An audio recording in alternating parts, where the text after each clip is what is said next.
So, ayan, nilagyan ko na siya ng pangalan ng school, pangalan ko, and then first trimester. So, ilaw format siya. Ayan, so may content standard, performance standards, learning competencies. English lesson to, so 5 araw, 5 days. So, session 1 to 5, learning resources, iba-iba din. So, I generated this from Tudlo AI. So, ang ganda ng nakuha kong lesson. Galing to sa story book. Galing to sa English Adventures textbook in English 5 dito sa amin, sa Cavite. We have books already. Okay, so pre-lesson, kagaya nung nandun sa ilaw. And then, tong learning experience, yan yung flow na nakikita ko doon. Ayan. Tapos, ang ganda lang nito is kung ano yung nilagay kong story o PDF uploaded.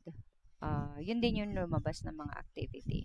And then, meron din siyang integration sa ESV for the first day. And then, formative assessment. Nakalagay dito kasi, students will complete a story grammar table. So, kung nakukulangan ka dito, gusto mo pa i-drawing yung story grammar, why not?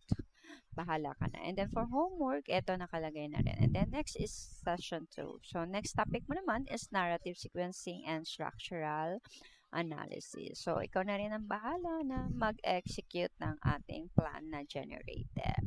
So hanggang session 5. So hindi lang siya yung pahiga na daily. Ano siya, pababa. Oo, yan. So, kompleto naman siya. So, kung gusto mo, ilipat mo na lang kung may format ka.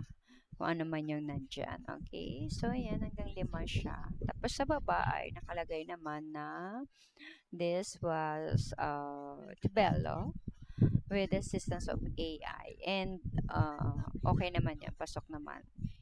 Specifically, Tudlo AI. Thanks for watching!